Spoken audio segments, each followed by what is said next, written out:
Olá pessoal, tá no ar mais um episódio do Passos TV Entrevista. Eu sou a Fran Passos e hoje eu tô aqui no comando com um convidado super especial.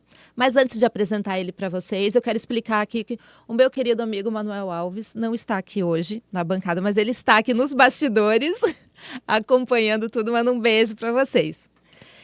Primeiro eu quero agradecer aqui aos nossos patrocinadores. Eu quero agradecer aqui ao CDO Travel, é a única agência de brasileiros com um espaço físico em Orlando.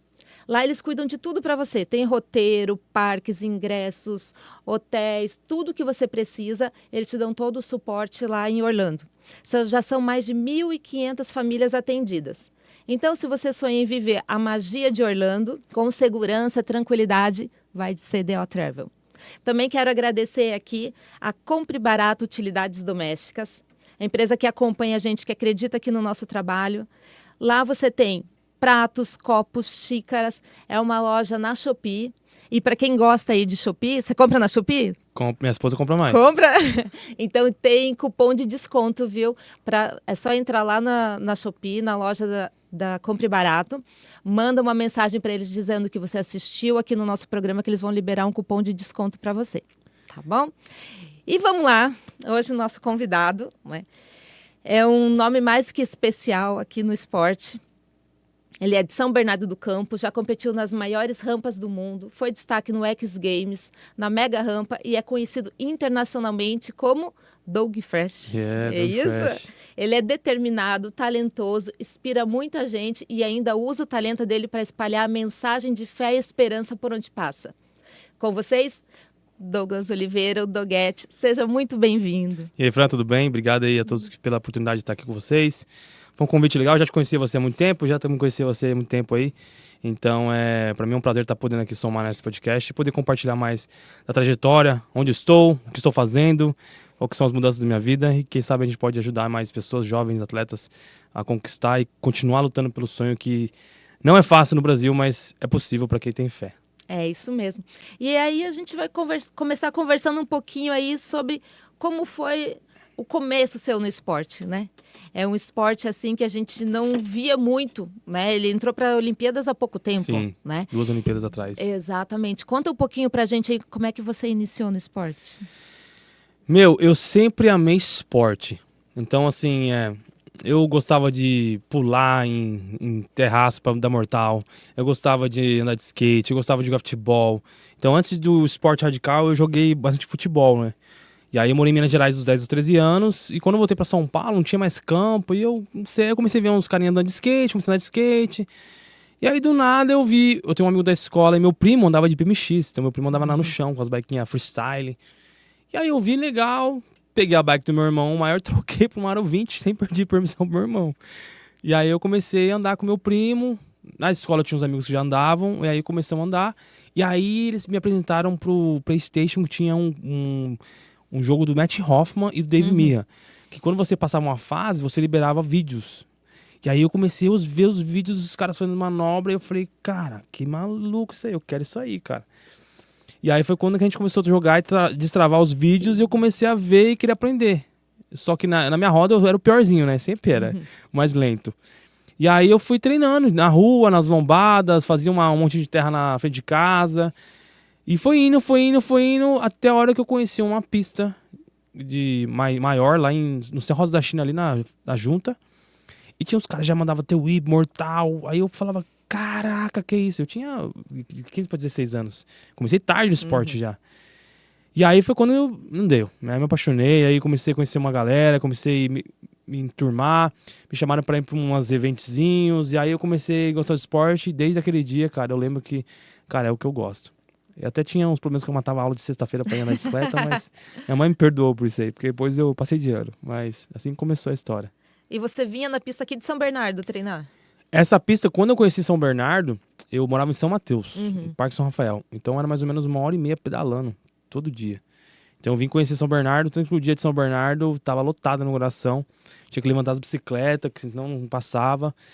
E aí foi quando São Bernardo já era, tipo assim, 4 vezes maior tamanho do que eu andava antes. E aí foi quando que veio a evolução. São Bernardo foi o berço para minha evolução e para a evolução de muitos atletas brasileiros do esporte, do BMX e skate, né? E desde então aí eu conheci muita gente, conheci pessoas, donos de marca, patrocinadores. Pessoas começaram, parece que olhar que eu tinha um desenvolvimento diferente ali. E começaram a me levar para campeonatos mais fortes. E aí foi quando São Bernardo é o berço. Onde veio as alturas, veio as manobras, foi ali. E ali também tinha muita competição, né? O Arena Banks também, né? Ficou muito tempo aqui em São Bernardo, né? O Arena Banks, inclusive, é uma história meio maluca entre eu e o Caio, né? A gente, em São Bernardo, tinha...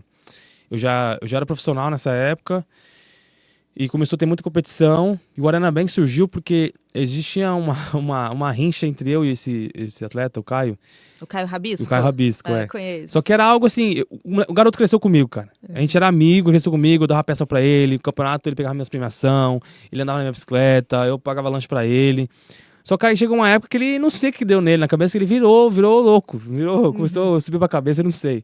Mas era moleque. E aí, eu fazia uma manobra no Tribanks, ele ia querer fazer outra mais alta. Aí eu fazia uma mais alta, e aí ele começava a brigar, e nós começávamos a brigar. Aí um amigo nosso falou assim, vocês estão brigando?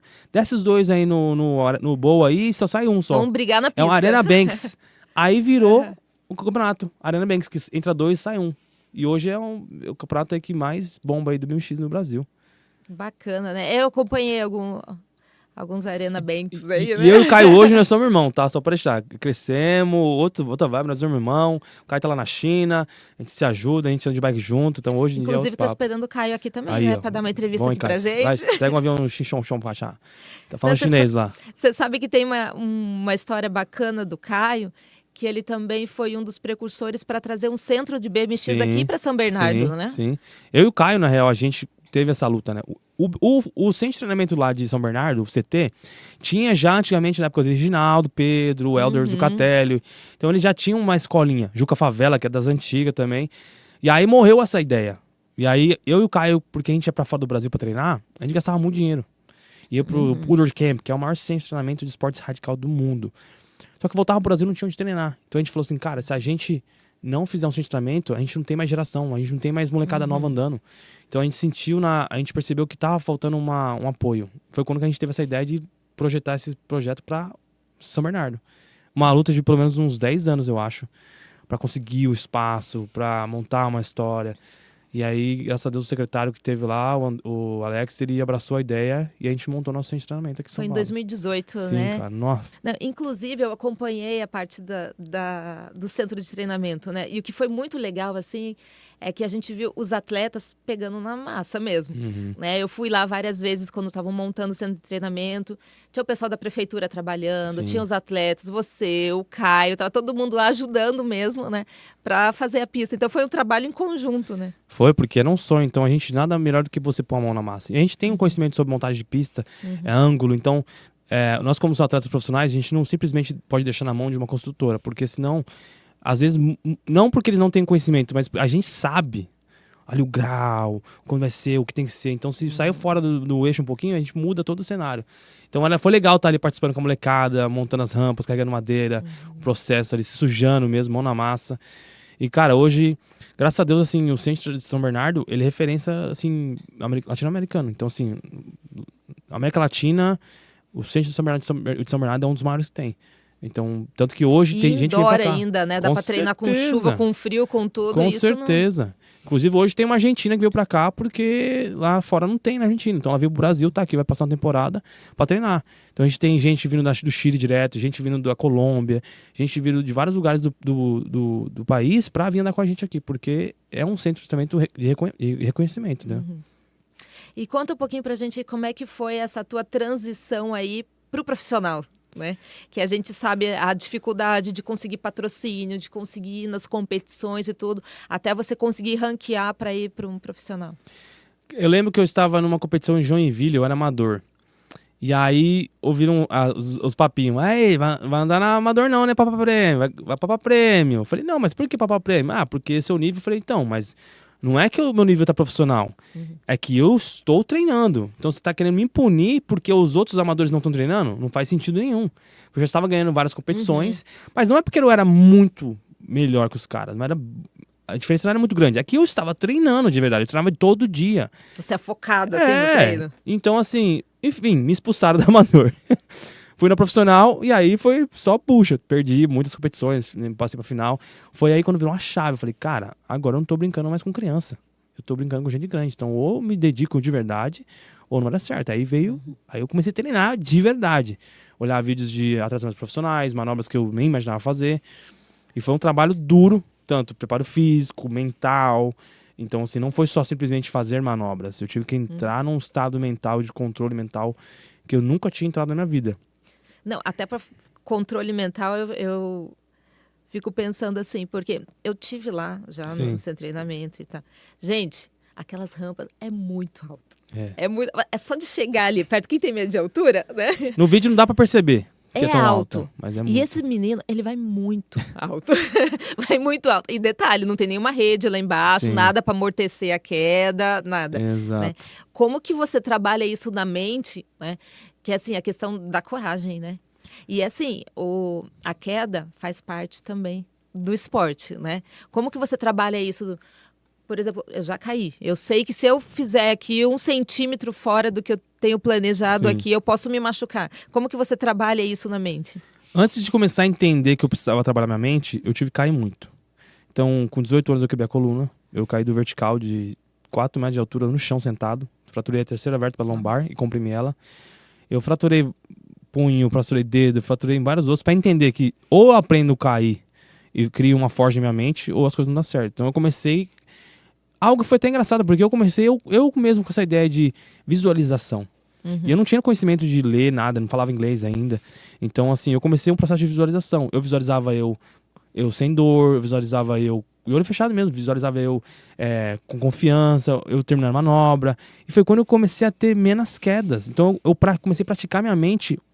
É como se eu estivesse indo pra pista fisicamente, só que mental. Colocava equipamento, fechava o olho, colocava equipamento, ia pra pista, fazia todas as manobras, comemorava, acertei a manobra. E aí, quando eu ia treinar fisicamente mesmo, a adrenalina não subia tanto, eu tinha mais controle da minha bike. Eu, caraca, os caras, você tá treinando escondido? Eu falei, não, pô, é que eu tava vendo uns vídeos ali, visualizando. Nada a ver. Eu falei, é sério, ninguém acreditava em mim. E aí eu fui estudando sobre isso. Depois que eu aprendi inglês, eu comecei a estudar sobre isso. Porque geralmente os estudos científicos são em inglês, né? E aí eu falei, caraca, eu já fazia algo que é um estudo científico que funciona. Então você fazia por instinto, assim? Por instinto. Ninguém te... Não, porque eu falava, cara... O que acontece? Quando você vai fazer uma manobra nova, você sente uma... Aí você fala que é medo. Não é medo. Porque se você tivesse medo, você nem subia naquela rampa. Eu falo que é adrenalina. Porque o medo, ele é uma proteção. Mas quando você tá pulando a rampa, ele não é medo. A adrenalina, ela sobe demais. Então, quando ela sobe, você não consegue controlar seu corpo. Então, o meu propósito foi controlar a adrenalina. Então, eu praticamente fazia a minha mente mapear a situação antes. Então, era quando eu acordava e quando eu dormia. Fazia essa mapeação. Quando eu ia pra pista, parece que eu já estava lá. Eu estava fazendo aquilo muitas vezes, então aquela adrenalina ela não subia. E eu conseguia ter o controle total do que eu estava fazendo, tanto mental quanto fisicamente. E então, assim, era algo que já começou a fazer rotina. E isso foi hoje que eu tenho. Hoje eu dou aula, hoje eu dou mentoria para essa molecada, então hoje eu ensino eles, né?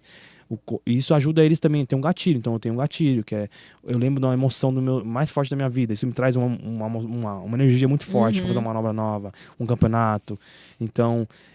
É algo que funciona e tem livros sobre isso. Hoje eu leio bastante coisa sobre isso. Tem método de José Silva, que você consegue entrar no seu subconsciente e controlá-lo. Então são coisas assim que você aprender quem você é, conhecer quem você é. Isso ajudou muito no esporte. Então, aí lógico, o preparo físico veio em seguida, com controle mental, entender, pô, às vezes eu machucava, uma dor insuportável. Hoje eu machuco, já não sinto dor. Eu consigo controlar minha dor, sem tomar medicamento. Eu já prefiro não tomar medicamento de dor. É bom, mas é ruim porque quando eu machuco de verdade, eu chego no hospital, oi, o que aconteceu? Eu fraturei o espaço no braço. Como assim? Ninguém dá bola. Então eu tive que começar a ver umas estratégias para melhorar, mas é algo surreal quando a gente entende como o corpo humano é poderoso e pode fazer o corpo humano. Eu vi uma entrevista que você deu, que você falou que foi para uma competição uma vez e teve que voltar chupando chocolate no ônibus. Conta pra gente o que aconteceu lá. Dá pra ver aqui na câmera, aqui, ó. Eu tenho um corte aqui, ó. Eu tomei 4 pontos de dentro, interno e externo. Eu fui pra Chapecó de ônibus, 19 horas. Nunca mais esqueceu de Chapecó. Nunca mais. Ficou marcado na minha pele. E eu tava sem grana. Eu acho que eu tinha R$50 e umas bolachas na bolsa. Mas eu tinha um sonho, que era aí. Eu tinha passagem de ida e volta. R$ 50 e 12 bolachas na bolsa. E sozinho. E fui. Aí chego lá, participei de uma competição de terra, né? E aí eu fui fazer um mortal pra frente. E a recepção, eu passei ela. Então eu caí num reto. E aí o guidão bateu aqui no meu queixo. Eu cortei aqui, ó. Aí amoleceu meus dentes, tudo. E aí eu tive que voltar 18 horas no ônibus. Como não tinha grana, eu tinha acho que 3, 4 reais na época. Comprei um chocolatezinho e fui chupando. Porque aí falava que ele glicose, ela vai me sustentar. Aí ficava com os dentes mole lá, chupando chocolate. Mas foi uma luta. É coisas que ninguém entende. Às vezes as pessoas, você tá aí onde você tá, é fácil pra você. Meu amigo, Ninguém sabe, é fácil, né, o caminho. hoje, mas pra mim entender e saber o que eu sei hoje, eu passei poucas e boas. Essa é a história mais leve que você tá falando, é essa aí. Aí teve histórias que assim, de eu ir sem dinheiro pra voltar, mas eu fui na fé, louco. E nessa época, os prêmios eram em dinheiro já ou não? Na Amador, nunca foi dinheiro, sempre foi premiação em produto. Então, assim, eu ganhava muita peça. Isso ajudava financeiramente bastante, porque eram peças importadas, roupa. Então, eu vendia, né? Dava o meu jeito. No profissional, sim, sempre tem uma grana. Só que o profissional, só dinheiro. Então, se você não tá entre os três, você não ganha nada. Então, no começo, eu não ganhava nada, porque era difícil estar entre os três. Mas depois, com o tempo passando, eu fui conseguindo ganhar uma grana ali. Mas o que eu fazia era, eu sempre trabalhava, né? Então eu trabalhava, juntava meu dinheiro para os campeonatos. Eu sempre dei meu jeito, né? Fazia minhas rifas e tal. E no Brasil, como não era um esporte olímpico ainda tinha um pouco de se vandalizado, vamos dizer assim. Então demorou para conseguir. Se eu não me engano, depois de 7 anos de esporte que eu consegui meu primeiro patrocínio. Ah, é? Então demorou. Eu tinha apoio de uma loja distribuidora que dava peça, eu tinha apoio de um bar, era Açaí Bar, que me dava apoio na época, era um açaí. Eu tinha apoio de um cara de tatuagem, um apoio de um cara de roupa. Então, a gente ia se ajudando. Aí tinha competição, que você pode me ajudar aqui. Então, na época era bem amador, assim. A ideia profissional era forte, mas o trabalho era bem amador ainda. E hoje você tem a Bioleve, né? Graças até a deixamos Deus. aqui o patrocínio. Já tá comigo já há uns 8, 9 anos já. Faz tempo já. Então, assim, a Bioleve, pra você ter uma ideia, demorou 1 ano pra gente conversando, trabalhando, assim, porque eu não tinha conhecimento, né? Então eu tinha que aprender. Os meus patrocinadores da Dream BMX, que é da bike, eu ia fazer reunião com eles. E aí, eu quero ir pros Estados Unidos e tal. Ele ouvia, nossa, que legal, Douglas, que legal tal. Eu, mó empolgado, né? E aí? Eu falei, o quê? Tá, quanto vai custar? Qual que é o aeroporto que você vai sair? Então. Onde você vai ficar? Eu, não sei. Eu falei, então, pra mim só são 10 vans. E eles faziam aquilo pra mim treinar. Douglas, eu quero que você precisa fazer o seguinte, você precisa saber, tem visto, não tem visto, precisa do visto, passaporte, quanto custa a passagem? Eu preciso disso detalhado. Detalha pra mim numa apresentação, a gente conversa. Aí eu voltava com a apresentação. Aí lá, de novo, mó feliz. Mas e aí, quando você vai voltar? E se acontece alguma coisa? E se você se machuca? Você não fala inglês? Caraca. Tomava outra. Aí agora preciso aprender inglês. Então assim, eu fui aprendendo assim, cara, na porrada, mas com pessoas que tinham conhecimento e queriam me ajudar. E o André e Marcelo, que é o dono da Dream BMX, a Dream Bike, ela faz triciclos para pessoas especiais, né? Eles são pioneiros do BMX Brasil. Eles ajudaram atletas a viajar o mundo, eles conhecem muita gente. Então eu falo que eles são o coração do BMX, porque sem eles nada poderia ter acontecido aqui. E, cara, eles são meus padrinhos. Tanto que são padrinhos de casamento também. Padrinhos do Bike são meus padrinhos de casamento. E, cara, esses caras eu devo muito a eles, porque onde eles me colocaram é brincadeira. Eu fui para os Estados Unidos uma vez, sem falar inglês. Eu só sabia que alguém ia me buscar lá no aeroporto. Eu não sabia nada. Eles me colocaram lá no contato de graça. Eu fiquei treinando 3 meses lá no centro de treinamento. E foi de lá que eu comecei a entender. Eu falei, aí eu passei fome. Eu falei, agora eu preciso aprender inglês. Aí eu aprendi inglês. O inglês você aprendeu lá na raça. Não, voltei pro Brasil e aprendi na raça aqui. 4 4 meses eu aprendi inglês. Segunda a segunda eu estudava. De manhã quando eu acordava e à noite antes de dormir. Eu juntava o consciente. Então eu falei assim, eu vou estudar antes de dormir, por quê? Eu não tenho nada pra fazer depois. Então eu acredito que o meu consciente vai gravar. E quando eu acordava, eu não tinha pensando em nada. Então era de manhã quando eu acordava e à noite antes de dormir.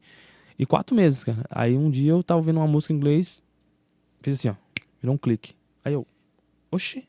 Aí eu entendi. Entendeu? Aí foi só trabalhar em vocabulário e tudo, mas depois as coisas aconteceram. Nessa época você já estava treinando para X Game? Ou Nessa veio depois? época, 2013...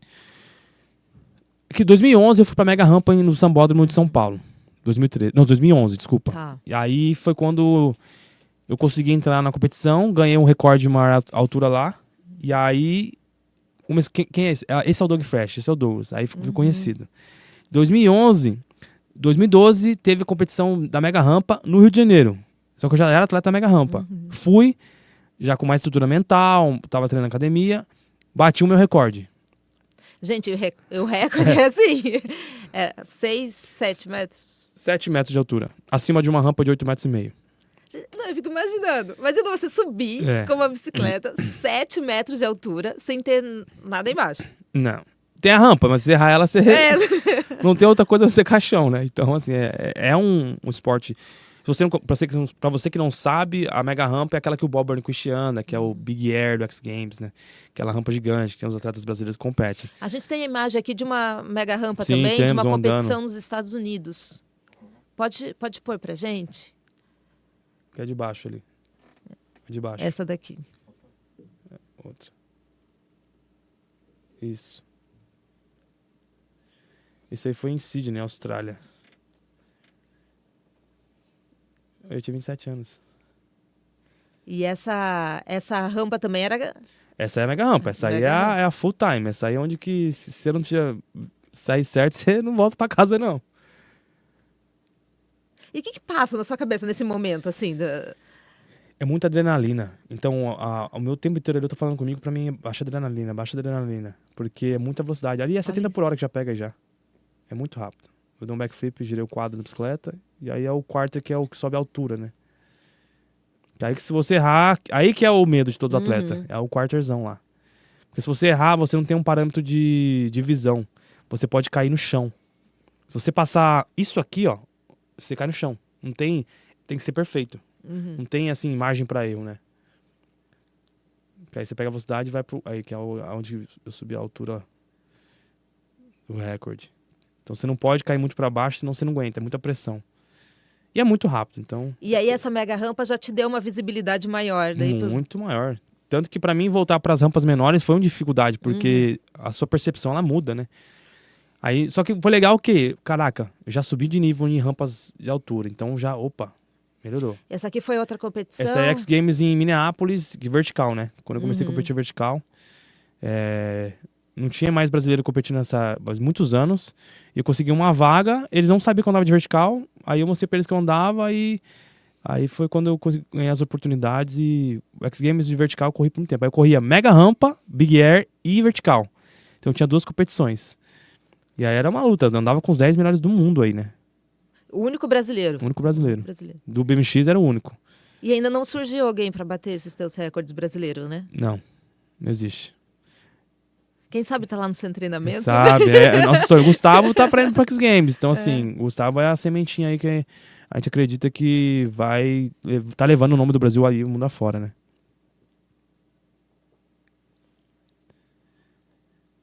Mas muito legal. E agora, quais são os seus planos aí para as próximas competições? Bom, agora com o cenário olímpico mudou muito, né? Porque agora é um cenário olímpico de ranking, então pontos. Então tem Campeonato Brasileiro chegando em junho, vale pontos, somatória de pontos. Aí tem C1, que é Copa Internacional, vale pontos. Então, assim, eu tô na fé, vou competir essas competições.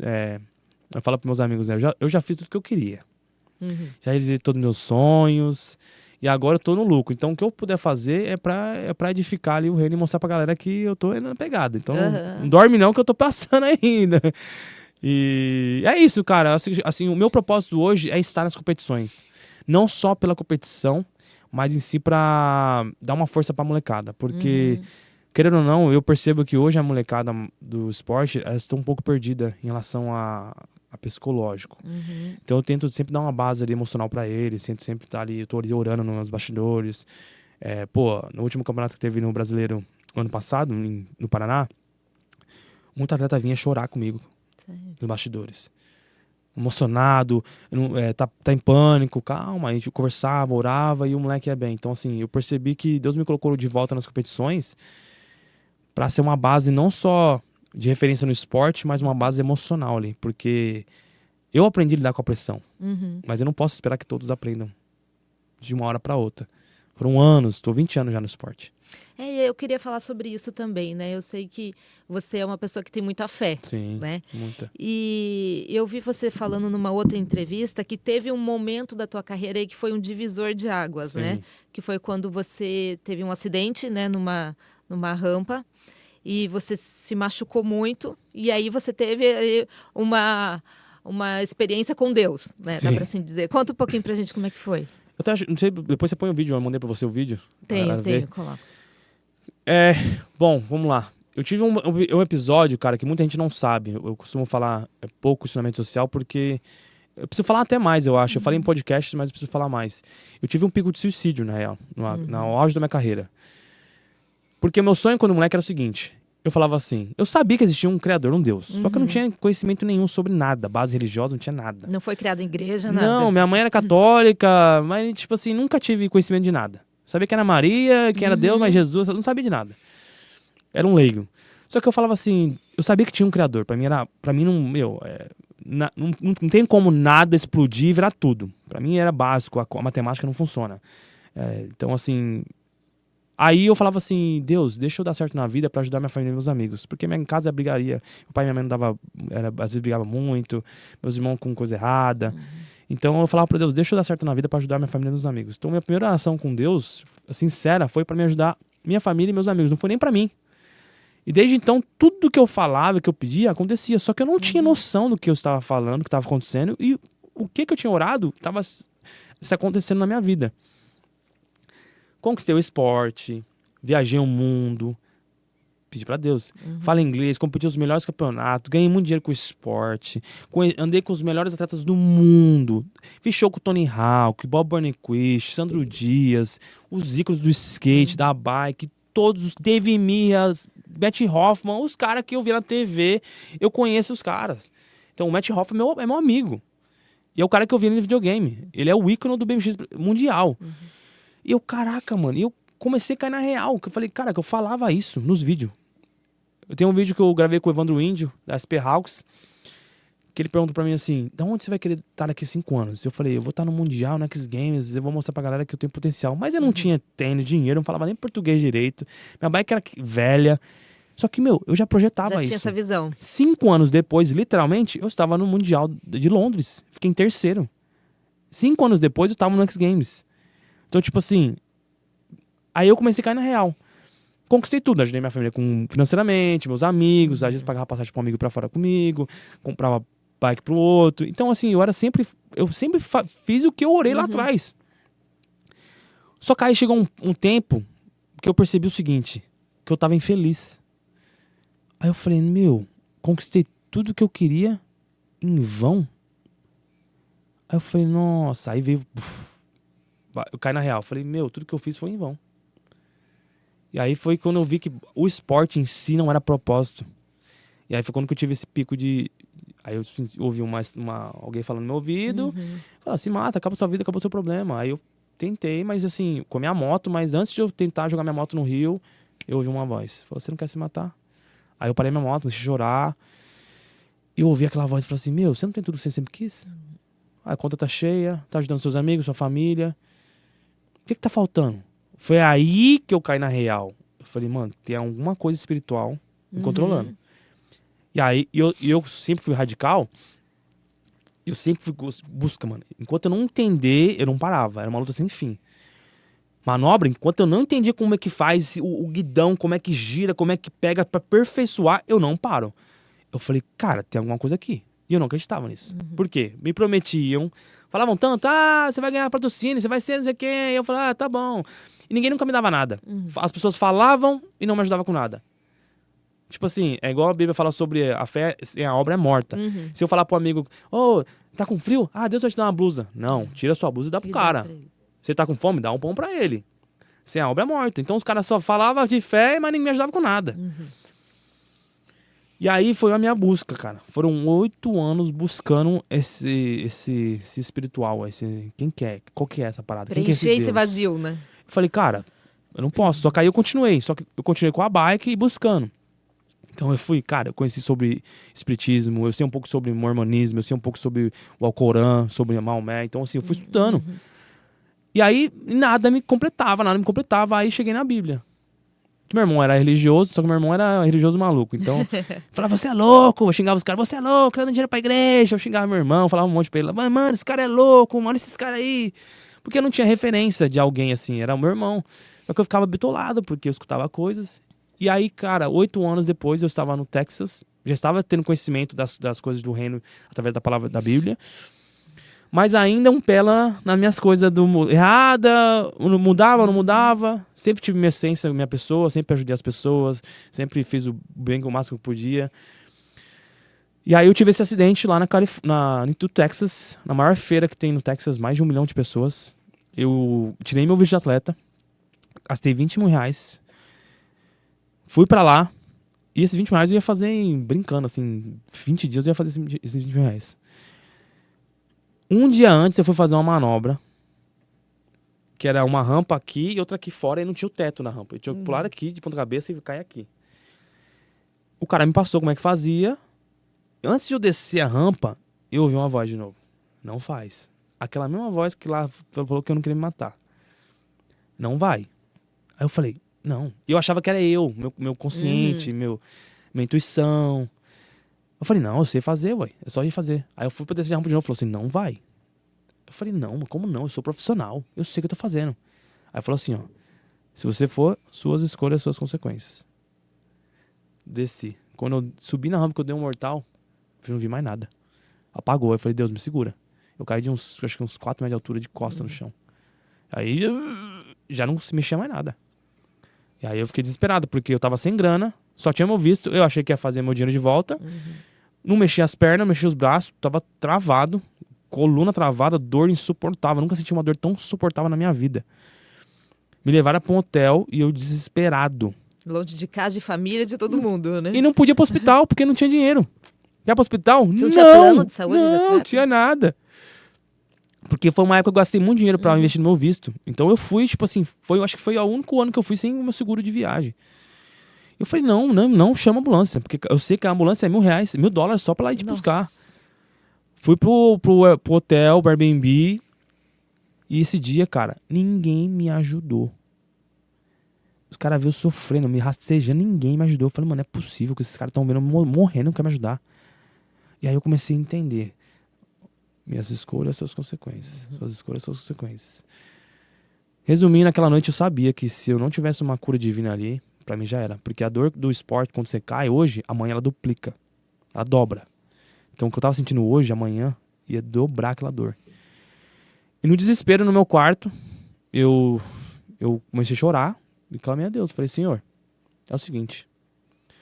Hoje, ou você vem e me cura, porque não tem mais médico pra me ajudar, não tem mais remédio pra me ajudar, não tem mais ninguém. Hoje eu entendo que só um milagre mesmo pra mim voltar a andar. E eu orei, falei assim, a Bíblia fala sobre uma passagem que assim, toda árvore cortada, ao cheiro das águas ela brotará. Isso como se fosse um ser humano, a árvore. E eu, na fé, eu falei assim, ao cheiro das águas eu vou ser curado. E falei, se o Senhor me curar, eu prometo que eu vou te seguir de verdade agora. Fui dormir, no dia seguinte eu acordei, cara. Pus o pé no chão. Não tinha mais dor. Mais dor, zero. Aí eu chorava. Foi curado. Fui pro show, pro evento. O cara me levou de moto, fui pro evento, cheguei lá. Cheguei andando. O meu chefe falou, ô Doug, chama um substituto já, vai te substituir você. Eu falei, não, eu vou andar. Não, mas você não tá conseguindo nem andar. Eu falei, você não tá vendo eu andando, não? Aí ele olhou, todo mundo olhou pra mim assim, nossa, é verdade. Eu falei, aconteceu assim, assim, assado, e todo mundo não entendeu nada. Peguei minha bike e fiz o show normal. E aí fiz 20 dias, todo dia. Recuperei todo o meu dinheiro de volta. Comecei a buscar mais a palavra, aplicá-la mais. 3 meses depois eu tive o meu batismo, né? E aí foi quando a visão espiritual abriu. Foi quando eu entendi que o meu irmão estava errado em algumas situações. Mas não é... O errado não era o que ele seguia. Era ele que estava sendo hipócrita. As pessoas que queriam mostrar a verdade espiritual, elas estavam mostrando uma visão errada. E aí foi quando eu entendi que é fazer e não falar. Falar é em vão. Falar, eu posso falar o que eu quiser aqui. Mas fazer, você sabe quem é. Quem te ajuda, você sabe quem é. Quem dá a mão, você sabe quem que é. E aí foi quando a minha fé, assim, cara, eu achei a paz. Aquela paz que eu procurei 8 anos, eu encontrei ela. E eu tava fissurado, cara. Eu fiquei tanto que, assim, pra mim foi tão bom, porque eu fui curado fisicamente, mentalmente. Eu comecei a entender o propósito. A Baia que me deu o propósito. Porque agora eu entendi. Eu posso usar o esporte com propósito. Eu posso atingir mais jovens. Eu posso simplesmente É aproveitar o que eu tenho, a minha experiência e trazer isso num formato que eu posso ajudar as pessoas. Inclusive, você já tem feito isso, né? Eu vi uma viagem para a África, que você fez uma viagem missionária, né? Sim. Que você usa o esporte, né? Para atrair os jovens, né? Para falar da palavra de Deus. Exato. Então, assim, isso foi legal, porque isso foi profetizado pra mim isso nos Estados Unidos, quando eu fui pra lá. Um garoto, do nada, veio e falou assim, cara, eu vejo você, um monte de crianças ao seu redor, mas é milhares de crianças ao seu redor. E você falando de BMX, você dando aula, eu falei, nossa, que loucura, né? Eu não acreditava muito nessas coisas, eu tava novo na fé ainda, né? E aí eu fui pra África e quando eu cheguei na África, aí você, a tatuagem, cabelo molinho, com a bike. Quando eu cheguei na África, milhares de crianças ao meu redor, aí eu lembrei, cara, aquele cara falou sobre isso. Inclusive, a gente tem foto, vídeo, tudo, depois a gente vai mostrar mostra pra vocês. eles. E na África, cara, foi tipo assim, eu chorava todo dia lá. A primeira vez eu fiquei 15 dias. Eu pedia perdão pra Deus. Eu falava, Senhor, eu não mereço nada. Eu mereço estar na terra. Porque eu sou rico e não sabia. Não só rico financeiramente, eu sou rico e não sabia. E às vezes reclamando de coisas que eu não devo. E aqui, esses molequinhos aí, ó, essas crianças, às vezes comendo uma vez por dia, não tem roupa, sujo, sem água pra beber, às vezes, um sorriso estralando no rosto, só porque eu tô ali, brincando na terra. Todo dia eu chorava, cara. Todo dia era motivo. Eu me arrependia das coisas que eu reclamava, que eu murmurava. E aí eu comecei a entender, assim, agora eu tô no lugar certo. E aí eu comecei a prospectar essa parte de missão, prospectar essa parte do evangelho, porque eu entendi o que é o evangelho. A gente tem que entender, eu falo para meus amigos que é evangelista, a gente tem que entender quem é Cristo. Quando a gente vai falar de Jesus, quando eu for falar de Jesus para alguém, eu converso com a pessoa o seguinte, vamos ter uma conversa teológica, religiosa, de Cristo, ou vamos ter uma conversa de moralidade? Se o problema for moralidade, a gente não precisa falar mais nada. Moralidade é, você não quer parar de fazer suas coisas, tá tudo bem. Agora eu consigo te provar para você que Cristo, ele existiu. Cristo não era cristão, ele era judeu. Cristo não era branquelo. Aonde ele nasceu lá não era. Então, Cristo não era pobre, ele era rico, ele decidiu virar pobre. Então você começa a entender a história, né? Como que ela é. Cristo, ele veio em humildade e se rendeu, né? E aquela coisa que a experiência é real. É né? real. Não é uma coisa assim que a gente escuta só de ouvir falar, de livro e tudo. Você sabe que Jesus é real, né? Você vai pra África, o cristianismo nunca foi uma religião europeia, de branco. A Bíblia Etiópia era a primeira. Então, assim, você começa a entender a história. O cristianismo é uma religião africana. É uma religião dos caras, entendeu? É tipo assim, é muito mais. Se você vai lá na África, lá, sabe como ele se apresenta? Aqui, como você se apresenta? Oi, sou o Douglas, eu sou atleta de BMX. Lá, oi, eu sou o Douglas, eu sou nascido em Cristo. O maior ouro que eles têm é falar que eles são nascidos em Cristo. I'm a born again. Isso aí, aqui, ó. E eu, Senhor, mano. E eu aprendendo. Eu fui lá achando que ia dar, eu só recebi. Sabe? Então, assim, ver os obreiros trabalhando na obra, assim, na fé. Acabou a escolinha, eles oferecem comida pra gente. Eu arroz, ouvi falar repolho. isso também, né? Que eles trazem o que eles têm de melhor em casa, né? Se eles têm em casa lá uma fruta, tem o abacaxi, eles trazem o abacaxi. E é desonra você não receber, Olha você não pode. Não pode. É a maior desonra eles oferecerem comida pra você e você não receber. Eu orava, Senhor, por causa da água a gente era proibido de tomar água lá. Por causa de a bactéria é diferente, né? Então, assim, mas eu falava, Senhor, abençoa esse alimento, porque a sua palavra fala, isso aqui é digno. E aí quebrou todo aquele paradigma religioso. Eu não sigo religião, eu sigo Cristo. Quando eu falo, mas que religião? Eu falei, nenhuma. Eu entendo o que é o Cristo, o princípio de Cristo. Então, assim, cara, fica uma briga hoje o que você falou, não sei o quê. Falou, irmão, faz o seu, cara. Quando alguém te perguntar, você responde. A obra não é feita apenas de palavra, ela é feita de ações. A maioria das vezes que eu tô pregando o evangelho, eu prego com ações. Quando eu tô indo pra igreja, ver um carro parado, eu vou lá, irmão, tá precisando de alguma coisa? A gasolina acabou, eu vou lá e pego a gasolina pro cara. Obrigado, Jesus te pagou. Eu literalmente tenho um cartão que fala que cartão de Jesus, assim, ó. Jesus pagou. Então, assim, eu entendo isso. Às vezes não é meu trabalho ali pegar a pessoa 100%. Às vezes meu trabalho é fazer uma parte. E ele que converte. Porque às vezes você é a resposta de uma oração naquele momento, né? Ele fala assim, Deus, me traz alguém aí me ajudar nesse ponto, Sim, né? Você é sim. aquela resposta ali, pronto. E hoje, assim, os caras até me zoam, porque toda vez que alguém me liga assim, tem horário, eu falei, ih, aconteceu alguma coisa. Alô? Ô, Doug, tudo bem? Então, tá acontecendo alguma coisa? Eu falei, fala. Eu falei, eu acho que eu vou me formar em, como fala, em terapia. Vou dar aula vou ganhar um dinheiro com isso aí também agora. Hoje você frequenta uma igreja aqui. Hoje eu frequento, voltei pro Brasil, né? Fiquei um ano, Uhum. em 2 meses lá, depois de falar sobre isso. Aí voltei pro Brasil e conheci Além do Véu, que fica em Santo André aqui, né? O Pastor Conheço. Davis, Beijo, Dani. Pastor Davis. Pastor Wagner aqui da Sim, Além do Pastor Véu de São Wagner, isso, com o pai Bernardo. dele. Pastor Oswaldo. Eu Isso. tive lá na inauguração deles, Que né, em legal. São Bernardo. A igreja tá linda. Parabéns. E Parabéns assim, mesmo. cara, Deus me colocou numa casa de Deus que eu orei muito, Senhor. Me coloca num lugar que a sua obra vai ser feita. Né? Porque meu chamado ele é muito difícil. Porque meu chamado é chamar o de dentro pra fora para arrependimento. E chamar o de dentro pra fora para arrependimento é difícil. Porque às vezes tem muito crente dentro da casa de Deus perdido. Esse que é o mais difícil. Que não entende que tá perdido. Às vezes tá querendo salvar uma alma de fora, mas ele precisa ser salvo. E eu sou o cara lá dentro da casa de Deus que faz essa ferramenta. Nos bastidores, sabe? Uhum. As coisas chegam em mim, Deus me dá umas histórias. Então, assim, mas, cara, ali eu tô podendo fazer um pouco mais, eu tô podendo trazer um conhecimento que eu trouxe de fora, eu tô podendo capacitar uma galera. Então, eu tava até falando com o David esses dias aí sobre uns projetos das missões, Uhum. que eu queria, de repente, ajudar ali, implantar algumas coisas, fortalecer com o que eu tenho. Tô tomando conta de um ministério de inglês com a minha esposa lá da igreja. Que legal. Então, de quinta-feira, hoje eu vou ensinar inglês hoje é quinta-feira à noite, dou aula de inglês também lá.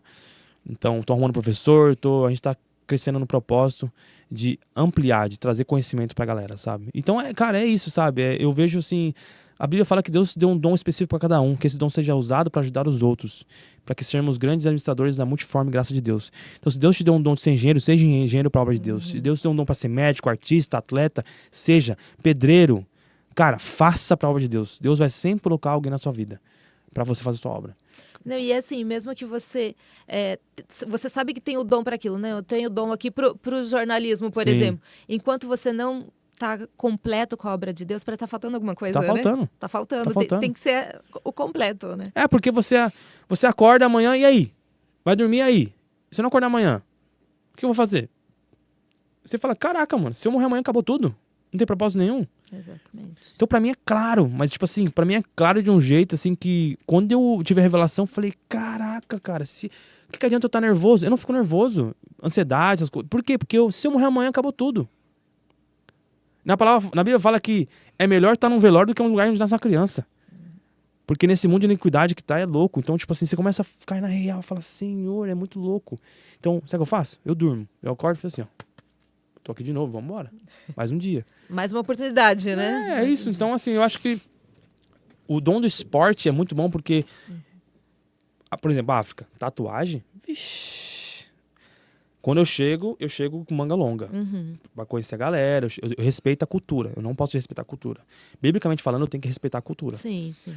Então, eu chego lá, humilde, tenho minha tatuagem, conheço todo mundo. Brasil, Brasil! Todo mundo ama o Brasil, ué.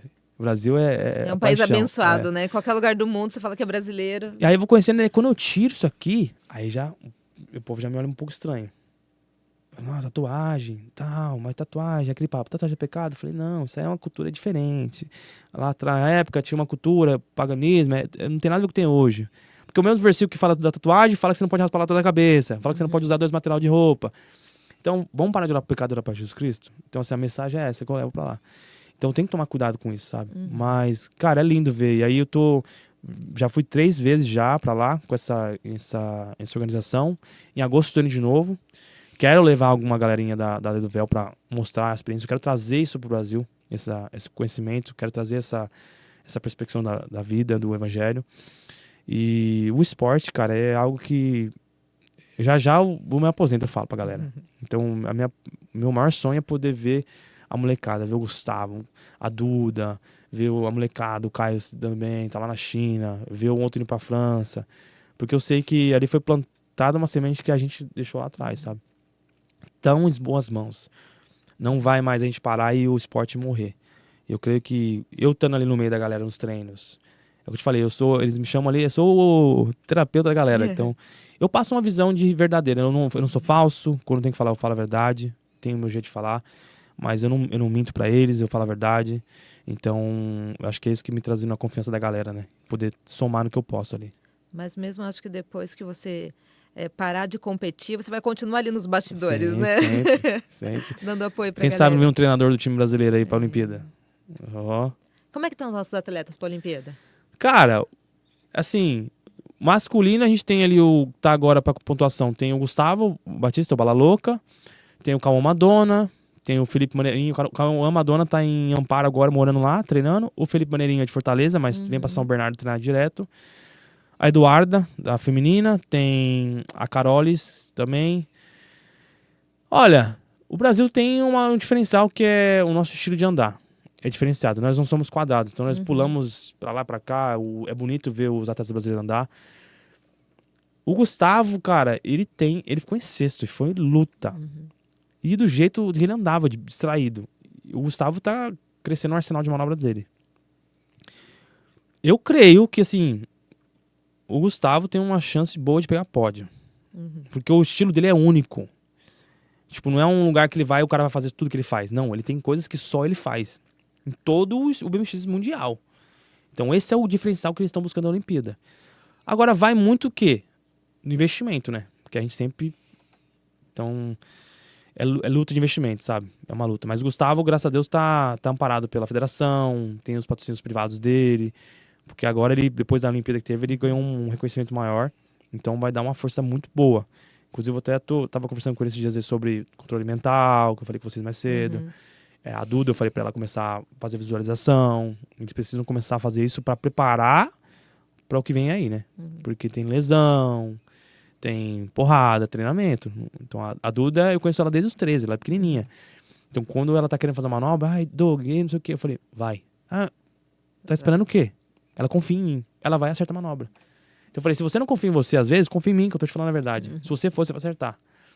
E ela vai acertar. Então, eu tenho fé que a gente vai dar bons frutos ainda aí, viu? Tem uma safra de moleque novo vindo, boa, 7 anos, 8 anos, 13, 12 anos, o moleque tão voando. Eu dou aula pro Pedro, ele é lá de Osasco. Ele vem pra São Bernardo com o pai dele, 2 vezes por semana, e eu dou aula pra ele.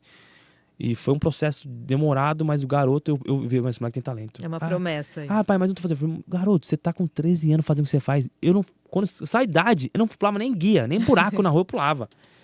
Então, assim, aí é o mental. Tava jogando bolinha de gude ainda. Cara, o moleque, ele dá mortal já, ele dá 360, ele dá T-whip, gira o quadro da bicicleta. Então, assim, eu falei, essa molecada não sabe onde eles estão, cara. E aí Mas, cara, eu tenho fé, viu? E a gente agora tem uma associação, né, de São Bernardo, de BMX Freestyle, que a gente tá querendo trazer pro mundo público como utilidade pública, pra gente poder trazer recurso e fomentar nosso esporte de uma maneira mais forte. É pegar a molecada base que tá em destaque, vem cá, ajuda de custo. Vai treinar aqui todo dia, vai ter preparo físico, vai ter academia, vai ter um treinador, vai ter alimento pra você. Então a gente quer fazer o que o americano faz, a gente quer fazer o que o australiano faz. E é os caras que estão em evidência. A China, nem se fala. A China entendeu. Sabe o que a China faz? Foi lá na ginástica e não tinha atleta de BMX da China. Foi na ginástica olímpica. Ó, 10 bicicletas. Quem quer andar de bike aí, ó? Se gostar, nós vamos pagar vocês pra andar de bike. Olha isso. Pegou as melhores ginásticas lá, os pivetinhos, e estão levando o brasileiro pra lá, pra cuidar do skate. O brasileiro do Caio tá lá também. Estão trazendo os caras mais top do mundo pra ir pra treinar. Eles estão criando umas máquinas. E você não via. Pra você ter uma ideia, tem atleta, os mais top, eles não mandam pras competição. Eles guardam. E aí na competição, as chinesas já estão pegando pódio. Aí eu falei, mano, quem que eles vão mandar depois? Tipo, tem menina mandando triplo T-whip. Girando a bicicleta 3 vezes no alto. Que nem homem faz direito. Eu fiz essa manobra uma vez. As criancinhas, então, tipo assim, a China sempre entendeu sobre isso, né? E já a gente vai ver uma safra dominando. E é o que a gente precisa fazer no Brasil. E com relação ao apoio, né? Se a gente tiver empresários, né, que querem ajudar, querem fomentar o esporte, né? Como que pode ajudar? Tem cota mínima para ajudar? Pode ser com material? Como é que funciona esse patrocínio? Cara, a gente, assim, é aberto. Então, a gente tem atletas diversos, né? Tem os profissionais que a gente faz... Às vezes a gente faz permuta com os profissionais. Então, a gente fecha, às vezes, parceria em grupo. Vai eu, Caio, Duda, Gustavo. Que junta as 4 redes sociais, que é números altos. A gente faz parceria junto para trazer recursos para o nosso treinamento. A gente abre espaço para pôr no centro de treinamento, pôr foto, pôr banner, etc. Tem os trabalhos sociais que a gente quer fazer, então a gente quer incluir tudo nessa associação. Então, não, eu acredito que assim, cada um ajuda com o que pode. Eu não posso exigir de uma empresa que está começando agora 1 milhão.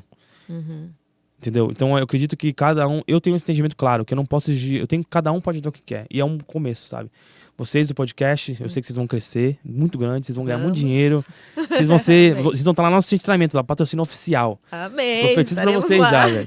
E o estúdio também vai crescer cada vez mais. Então, assim, é isso que eu creio, sabe? Eu creio porque, se eu, que saí de São Mateus, não tinha perspectiva de vida nenhuma, viajei o mundo, conheci muita gente, aprendi inglês sozinho. Quem sou eu? Todo mundo pode. Eu falo que se eu conseguir, todo mundo consegue. Então conta com a gente, o que puder ajudar, o que achar que dá pra ajudar a gente, tanto vereador, a gente tem vereadores também que podem ajudar a gente, quem entende sobre associação. Às vezes passar um conhecimento pra gente já é ouro. Então às vezes alguém que entende de associação, o que a gente pode fazer para conseguir colocar essa associação num patamar para receber um dinheiro público, um projeto de lei incentivado. Se a empresa é grande, vamos fazer um projeto para destinar 1% do imposto para o esporte, sabe? Então a gente é aberto, cara. A gente é aberto a... Deixa um contato aí para a empresa entrar em contato com vocês. Vou deixar com você. Você quer que eu fale agora? Pode falar. Pode estar no WhatsApp, tá? Que é 11 97971 6561. É o Douglas que vai estar falando com você. Douglas, deixa eu te falar aqui que a gente tem um assunto ainda para mais uns 3 podcasts. Né? Sim. Agradeço muito a tua presença. Muito obrigada por vir aqui. Obrigado. E por compartilhar com a gente que é mais do que uma história de vida. Né? Uma história de superação, uma história de fé. Que Deus continue abençoando aí a sua caminhada, amém. Que você continue sendo usado aí para trazer muitos prêmios para o Brasil, amém. né? E para falar de Jesus para muitas pessoas. E me diz uma coisa, essas viagens que você faz missionária também precisa de ajuda? Dá para mandar material para lá por vocês? Assim, sempre bem-vinda.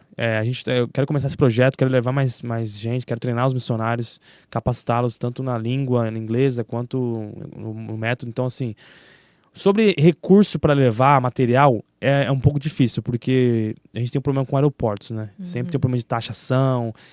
Um país africano, é um pouco difícil de lidar com o restante de imigração. Mas recurso, quando eu levo, eu compro coisa lá, né? Porque tem muita em fábrica chinesa, então assim, eu compro coisas, tênis, roupa, bicicleta, lá mesmo a gente faz essas compras. Então, logo mais vai ter uma missão aí, de repente eu passo para vocês, quem quiser apoiar e ajudar, a gente vai ser bem-vinda. Então, ao crescer nesse ministério, a gente vai conseguindo melhorar. E é isso, queria agradecer a vocês aí pela oportunidade. Muito bom ver você de novo, Obrigada. você de novo. Já estive com vocês aí muito tempo aí nessas atas jornalísticas. E é isso, você aí também, queria só mandar uma mensagem para você aí que de repente tá sem propósito aí, tá achando que a vida já tá perdida. Existe um propósito, cara. E o propósito é Cristo, é entender, é saber que tem uma oportunidade. Tem a casa de Deus que a gente frequenta ali no Véu, se quiser ir lá, que a gente fala que é o lugar do encontro.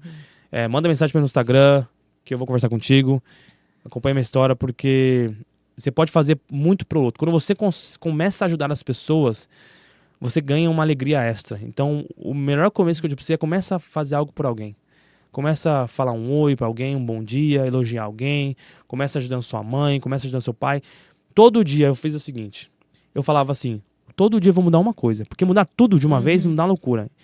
30 dias passou, eu mudei 30 coisas. Passou um ano, eu mudei 366 coisas. Então, se todo dia você mudar uma coisinha, 10% todo dia um pouquinho, você vai ver a diferença na sua vida. Mas conta com a gente, obrigado aí mais uma vez e tamo junto. Muito obrigada. E para você que ficou com a gente até o finalzinho, tem novidade, viu? A Compre Barato Utilidades Domésticas, ela vai dar um brinde pra gente. Então pode entrar aqui nos comentários, deixa lá o seu nome. A gente vai dar um prazo aí até amanhã, Manuel, pode ser? Até amanhã. E aí a gente vai sortear esse brinde aí para todo mundo que entrou lá e deixou seu comentário. Tá bom? A gente vai deixar também aqui nos comentários as redes aqui do Doguete para você entrar lá, para ver o trabalho dele, para seguir também. E é isso aí, gente. Muito obrigado pela atenção de vocês. Até o próximo programa. Um super beijo. Até mais. Valeu!